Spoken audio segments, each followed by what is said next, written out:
Welcome to our channel with new interesting episode. Robert Duvall once called a certain actor the enemy of actors and said his movies were awful. That's how strong his dislike was. In fact, Duvall hated this Hollywood star so much that he turned down millions of dollars just to avoid working with him. The feud between them got so serious that even legendary actor John Wayne had to step in to calm things down. When people asked Duvall if he'd ever work with that actor again, he replied with no hesitation, "Never. I don't care if I never do." The person Duvall hated working with the most is someone that would truly surprise many people.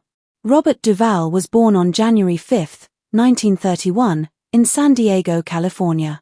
His family background was a mix of strong military tradition and artistic roots. His mother, Mildred, had a love for acting and often performed in local theater. On her side of the family, Duvall was related to Confederate General Robert E. Lee, which later influenced one of his famous film roles. His father, William Duvall, was a highly respected officer in the U.S. Navy and became a captain at the young age of 39. Growing up in a military household meant living with strict discipline and structure. The family moved around a lot, staying on naval bases in different states such as Maryland, Rhode Island, and Virginia. Most of Robert's childhood was spent in Annapolis, Maryland. While his father hoped Robert would follow in his footsteps and join the Navy, Robert had other plans. He admitted that he wasn't great at most school subjects, but he had a natural talent for acting.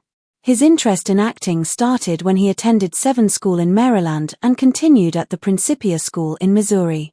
After finishing high school, he followed his passion and studied drama at Principia College in Illinois, where he graduated in 1953. But before he could dive into acting full-time, life took another turn. That same year, he joined the Army and served for about a year, just after the Korean War. He was stationed at Camp Gordon in Georgia and reached the rank of Private First Class. He often joked about not being very good at military life. However, something meaningful happened during his time in the Army. He took part in a local theater production of a play called Room Service, which reminded him of how much he loved acting. In 1955, he made a bold decision. He moved to New York City to study acting seriously at the neighborhood Playhouse School of the Theater, which taught the Sanford-Meisner technique, a method that focused on being emotionally truthful and natural on stage. He wasn't alone in his journey. His classmates included future stars like Dustin Hoffman, Gene Hackman, and James Caan. They were all young, broke, and passionate. Life in New York was tough. Duvall took on many odd jobs to support himself, like sorting mail, working retail, and even driving trucks. These jobs didn't involve acting, but they gave him insight into everyday people, something that later helped him bring more realism to his roles. He shared small apartments with Hoffman and Hackman, and sometimes they even shared the same fold-out couch. Despite the hardships, they kept going. Years later, all three would become Hollywood legends with multiple Academy Award nominations and wins. Duvall's breakthrough came from his theater work. His role in The Midnight Caller got him noticed, and that led to more serious stage roles, including a powerful performance in A View from the Bridge, which earned him an Obie Award in 1965. But it was his role in the 1962 film To Kill a Mockingbird that made him known to the world. He played Boo Radley, a quiet and mysterious character who doesn't speak at all, but Duvall made the role unforgettable with his subtle expressions and presence. He even stayed out of the sunlight for weeks and dyed his hair blonde to match Boo's ghost-like appearance.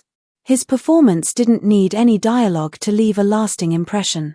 Originally, he had one line in the film, but it was cut.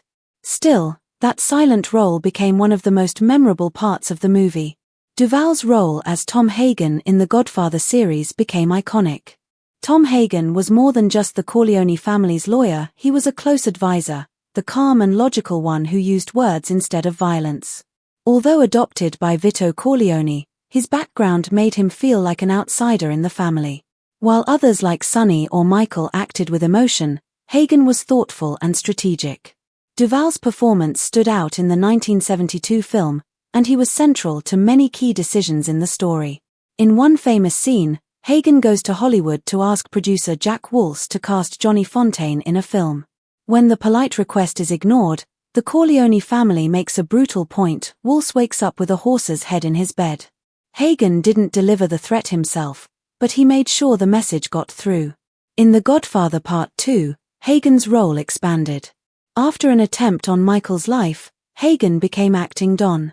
But as Michael became more ruthless, he began to push Hagen out. Duvall showed this slow separation in subtle ways. Even though Hagen stayed loyal, he no longer agreed with everything Michael did. Duvall was nominated for an Oscar for his role in The Godfather, but didn't win. Still, his quiet and composed performance made a huge impact. When The Godfather Part 3 was announced, fans expected him to return. But the studio offered Al Pacino $8 million and Duvall much less. Duvall wasn't expecting the same pay, but when he saw the massive difference, he refused. If Pacino had made twice as much, he said it would have been okay. But 3 or 4 times more was just too much. As a result, his character was written out of the film. They claimed Tom Hagen had died off-screen and brought in a new lawyer, B.J. Harrison, played by George Hamilton. But fans and critics agreed it wasn't the same without Duvall. Even director Francis Ford Coppola admitted the film lost an important element. Originally, the story was going to explore Michael and Hagen's strained relationship, possibly a power struggle. With Hagen gone, that idea was dropped, and many believe the movie suffered because of it. Though he didn't return for the third film, Duvall often shared behind-the-scenes stories from the earlier movies. One famous story involved Marlon Brando, who didn't like memorizing lines. Brando used cue cards, sometimes taping them to props or even to Duvall's chest. Brando believed it helped him stay in the moment, and even though some thought it was lazy, his performance as Vito Corleone became legendary. He won an Oscar for it, though he famously refused to accept the award. Duvall played many unforgettable characters. In Apocalypse Now, he was Lieutenant Colonel Kilgore, a fearless, eccentric officer who loved the chaos of war. His line "I love the smell of napalm in the morning" became one of the most quoted lines in film history. Despite only appearing in a few scenes, Duvall made Kilgore one of the most memorable characters in the movie. He showed the madness of war with both charm and horror. That same year, he played a completely different military man in The Great Santini, a strict Marine pilot who brought his military mindset home and hurt his family emotionally. Duvall gave the character depth by showing small moments of care underneath all the toughness. His performance earned him another Oscar nomination. Later, in Tender Mercies, he played Max Sledge, a washed-up country singer trying to rebuild his life.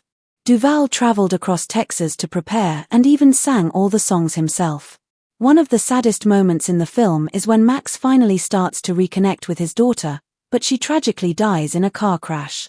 The movie was quiet and emotional, and Duvall gave one of his most personal performances. He won an Oscar for it. Though the film wasn't a huge hit, it became loved for its honesty.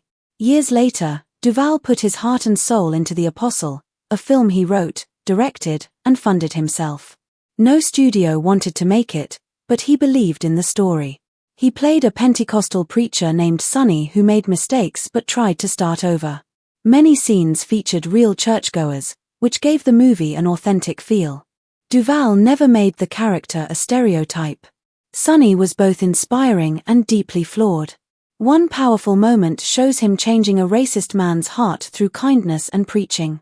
Duvall was nominated for another Oscar, and the film was praised for its raw look at faith and redemption. He once said that preaching is one of America's great art forms, and in The Apostle, he brought that idea to life. Robert Duvall's life off-screen has been just as full of ups and downs. He's been married 4 times, and each relationship has been a part of his story. His first wife, Barbara Benjamin, was a former dancer on The Jackie Gleason Show. They met while he was filming To Kill a Mockingbird, starting the first chapter of his long and eventful personal journey. When Robert Duvall married Barbara in 1964, she already had 2 daughters, Nancy and Susan, from a past relationship. At that time, Duvall was still trying to build his career in Hollywood. But soon, he found success with movies like The Godfather, which made him famous. With fame came pressure, and sadly, their marriage ended in 1975. Duvall doesn't talk much about those years, but they were clearly a time of learning and growth for him. Barbara passed away many years later, in 2019, in New York City. 7 years after his first divorce, in 1982, Duvall married again. This time it was to actress Gail Youngs. She came from a talented family of actors, including her siblings John Savage, Robin Young, and Jim Youngs. Duvall and Gail worked together on the movie Tender Mercies, which won him an Academy Award. Their shared love for acting brought them closer, but it wasn't enough to keep the relationship strong. By 1986, they had separated. Duvall once said he would never marry an actress, but he made an exception for Gail. Still, working in the same profession may have caused challenges in their marriage. In 1991, Duvall got married for the third time, this time to Sharon Brophy, a professional dancer. They both loved dancing, especially the Argentine tango, and their shared passion brought them close. Sharon even became his tango teacher. But even this special connection wasn't strong enough to keep the marriage going. They divorced in 1996. After their split, Sharon stayed away from the public eye, unlike Duvall's earlier wives. That same year, something unexpected happened. Duvall met Luciana Pedrosa, an Argentine actress and filmmaker. She didn't know who he was at first and invited him to a party. Despite the large age difference, 41 years, they quickly became close. Luciana, born in 1972, was the oldest of 5 sisters and had earned a business degree before entering the film world. Over time, she and Duvall worked on films together like Assassination Tango and Wild Horses. Their love for tango also became a big part of their relationship.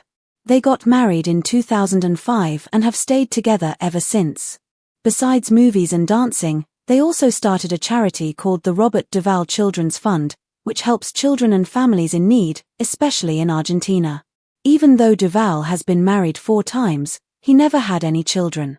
He rarely talks about it, but once joked in an interview that he was shooting blanks. He didn't explain further, and he never showed regret about not becoming a father. While his personal life had its ups and downs, Duvall continued building a great career. One of his most loved performances came in the 1989 miniseries Lonesome Dove.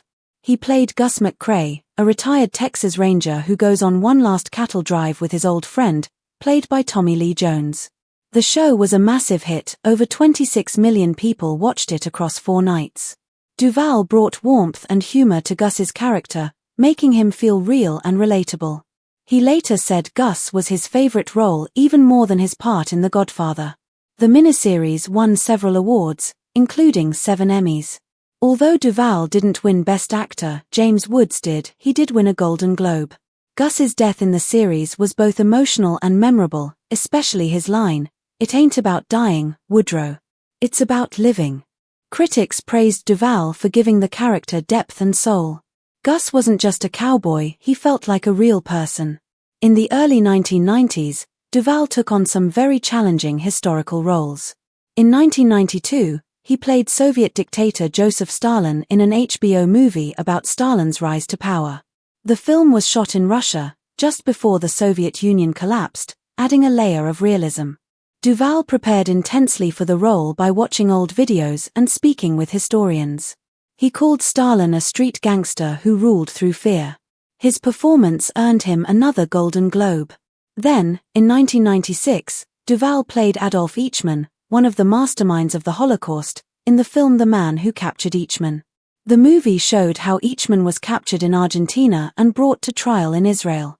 Duvall portrayed him not as a monster, but as a man who carried out evil in a cold and emotionless way. His performance was haunting and powerful and earned him another Emmy nomination. Even as he got older, Duvall didn't stop taking on serious and meaningful roles. In 1998, he starred in a civil action as Jerome Farquhar, a clever lawyer defending companies accused of polluting a town's water. Duvall didn't play him as a bad guy, just as a man doing his job. That role earned him another Oscar nomination. In 2009, he played Felix Bush in Get Low, a mysterious man in 1930s Tennessee who wants to throw his own funeral while he's still alive. The story was about guilt, secrets, and seeking forgiveness. Many critics said it was one of Duvall's best performances. Robert Duvall is known not only for his powerful acting but also for being brutally honest. He often spoke his mind, even if it upset people in the film industry. Over the years, He built a reputation for having high standards and little patience for people he didn't respect. One of the people he strongly criticized was famous director Stanley Kubrick. In an interview, Duvall called Kubrick an actor's enemy and said the acting in his famous movies like The Shining and A Clockwork Orange was terrible not because of the actors, but because of Kubrick's demanding style. He questioned how a director could ask for dozens of takes and still know which one was the best. For Duvall, that kind of perfectionism damaged good acting. Duvall didn't only criticize directors from the past. In the same interview, when someone mentioned modern director David Fincher, Duvall acted like he didn't know who he was. When he realized who they were talking about, he admitted he once turned down a role in Seven. He wasn't sure why, but said maybe it was because of Fincher's style, it just didn't feel right to him. He also talked about having a tough time on the set of True Grit with director Henry Hathaway. Their styles didn't match, and things got so tense that actor John Wayne had to step in and tell Duvall to back off or risk getting punched. Clearly, the set was not a peaceful place. Because of all this, Duvall got a reputation for being difficult. But he said that wasn't true, not with the directors he respected. He explained that great directors like George Lucas, Francis Ford Coppola, and Ulu Grossbard never had any issues with him. The problems only came when he felt the director wasn't good enough. Even with directors he liked, there were challenges. Duvall respected Coppola but refused to be in The Godfather Part 3 because he wasn't happy with how much less he was being paid compared to Al Pacino. He joked that he was okay with Pacino being paid twice as much, but not 4 times more. He also shared a funny story that when Coppola visited him to talk about the movie, he seemed more interested in Duvall's mother's crab cake recipe than in convincing him to return to the film. Duvall once admired director Steven Spielberg and praised Saving Private Ryan, especially its realistic opening scene. But later, their relationship soured. When Spielberg visited Cuba and met Fidel Castro, Duvall was angry. He called Castro a murderer and said Spielberg should not have acted like a diplomat. Duvall even said he would never work with Spielberg's company, DreamWorks, again, and he meant it. For Duvall, acting has always been about giving his best and not accepting anything less. He didn't care if people liked his honesty or not. He never pretended to be someone he wasn't. After more than 60 years in Hollywood, Robert Duvall's bold confessions have broken the image of the polite, easygoing movie star. From walking away from The Godfather Part 3 over money to clashing with directors like Stanley Kubrick and Henry Hathaway, one thing is clear: Duvall always stood by his values. Even if it meant losing roles or making enemies, he refused to compromise. He once said, "The best directors never had a problem with me," suggesting that the rest simply weren't good enough. Some people say he was difficult. Others say he just demanded excellence. Whatever the case, Robert Duvall is a rare kind of star, one who always chose his principles over paychecks. Thanks for watching. Keep it and stay tuned.